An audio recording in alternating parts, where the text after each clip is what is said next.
Okay, Coach Woodruff, 4 straight Sweet 16, so you could start off with a opening statement. Well, obviously we're excited. The fact that we get to practice next week and prepare for another game.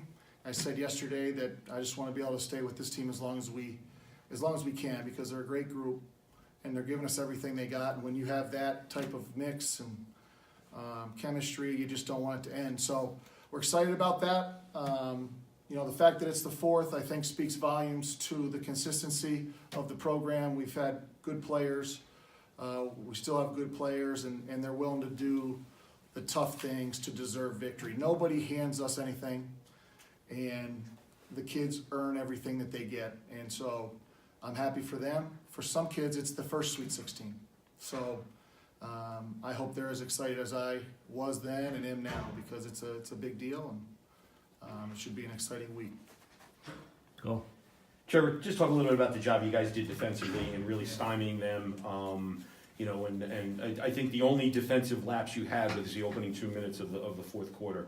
Mm-hmm. So the remaining 38 minutes were just really solid defense. Yeah, I thought we had a good plan, but it doesn't really matter what the coach thinks or what the coach knows. It matters what the kids hear when you present them the information. And I thought they were tuned in to the scout today. You could see it in the way that they approached the walkthrough.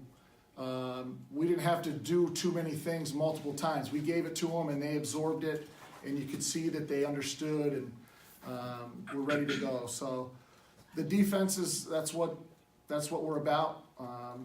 And I thought tonight it won the day, and we'll have to continue to do that if we're gonna do anything else in this tournament. Can you explain what you did defensively, what you told him, or is that one of those things you want to keep secret and not let other people hear? You want me to diagram and send it out to everybody? Or? Well, if you want to. We thought I'm just being facetious. I know.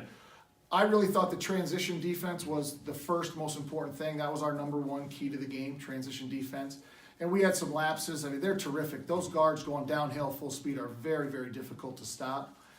And when we struggled, I thought it was the transition defense mostly that struggled. But for the most part, when you look at them over the course of the year, they get a lot of opportunities in transition. Tonight I thought they had too many, but still we limited it. And then in the half court, we really just wanted to make sure that we weren't letting them turn the corner on those ball screens and handoffs. We wanted to push them out a little bit farther so that we had options to either chase or go under ball screens. Bridgette, can you talk a little bit about the defense, the job you guys did defensively? Coach says you guys he gave you a game plan or gave you a strategy, and just how were you guys able to go out and execute it? I think he definitely prepared us really well. We kind of knew what was coming at us. But one of the things I'd say on the court that was a lot different tonight than it was yesterday and in games past was every person was talking. And I think this was the first game out of the whole season that I looked at my teammates, and I think every single person was locked in, ready to go. First time. Well, like, completely. Coach, and not you. I don't want to say you got just enough offense, but you got, especially in the second quarter. Again, Taylor coming in, hitting a couple of 3-pointers and a basket. When you guys took that double-digit lead and then just kind of turned it over to the defense, to protect it the rest of the way. Talk maybe again just about the job that she did and as well as the rest of the offense. Go back to the beginning. What was that again? You got just enough offense. Yeah. Especially in that second quarter, thanks to Taylor coming in off the bench, getting the 10 points, and you built that double-digit lead, and then we're able to, just turn it over to defense and let them do the rest. Well, once again, same story as last night. We know when we sub, we bring in a couple of kids that can get baskets, and so we need them to do that for us. It's part of our recipe. We tend to favor defense in our rotations, in our lineups. But when we bring some of the offense off the bench, they need to come through for us. And this weekend they did. Again, she gives us another option that spaces the floor, gives people room to work, room to drive, because she can really knock down shots. So she was big all weekend. I thought Hannah and Danielle, obviously, they're the 3 biggest off the bench. But I even thought the kids that didn't get in the game were terrific. Our entire bench was engaged and locked in. And every kid on our team has a role, and all they can do is be the best at their role as possible. They don't get to pick when they come in or go out. And so I thought every kid in a white uniform was really good in their role today and yesterday for them. Danielle, second game in a row, you've been asked to come in off the bench and provide some key minutes, especially today with Sophia getting in foul trouble. Just talk a little bit about what you were trying to do when you come in the game, especially against a girl like Cole. She's a pretty good big girl and pretty big force for them inside. Yeah, she was a really physical player, but I thought it was a lot easier to do because I'm surrounded by players that are so confident in what they're doing. So I just trust them on defense, and it makes it easier for me to do my job. And I just try to stick to my role. How about the rebounds? Talking about the rebounds, trying to keep them off the boards.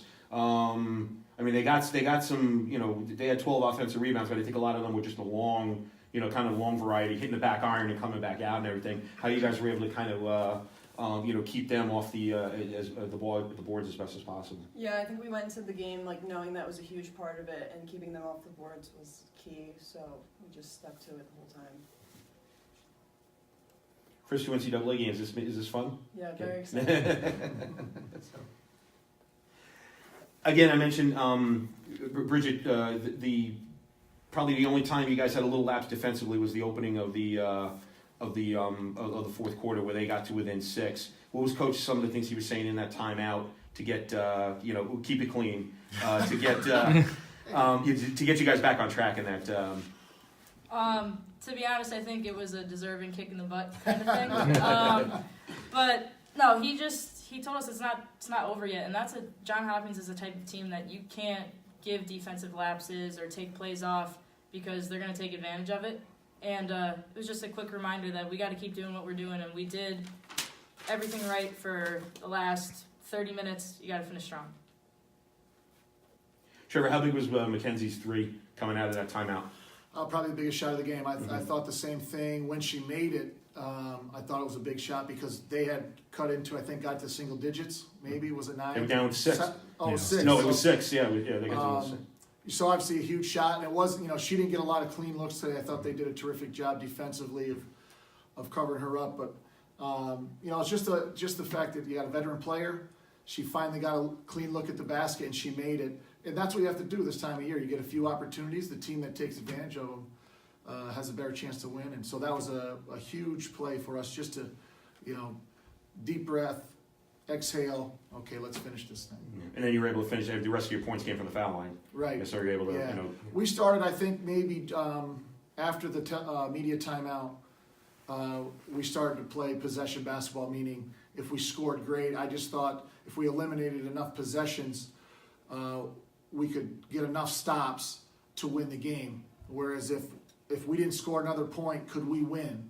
And we felt after the media timeout that the way we were defending, if we could just burn the shot clock, take what we could get, maybe get another basket or 2 here or there, and make free throws, I felt really good about us winning the game. So, that's kind of that was the recipe, and the kids did a great job.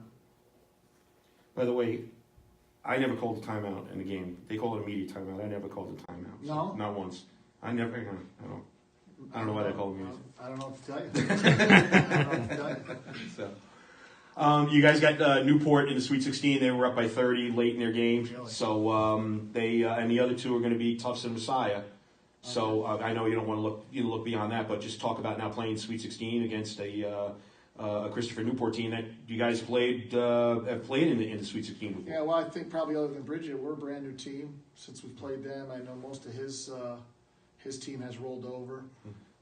Feels a little bit like deja vu. I think back then it was us and CNU and Tufts versus somebody on the other side. So I'm excited to still be playing. I think we got a good chance to host. We'll see.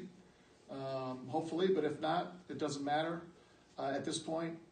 If they're still playing, they're really tough and really good and really well coached, and we're going to have to be too.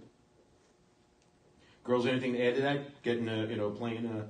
I know you don't know much about them or whatever, but just playing Newport and just getting to play in the Sweet 16, still be alive. I think we're ready. Bridgette, anything? This is your fourth Sweet 16, so you know. It's exciting, but I think we're just going to take it one practice at a time, study them, study their plays, and we'll be ready when the tip-off comes. All right. All right. Everything else? I'm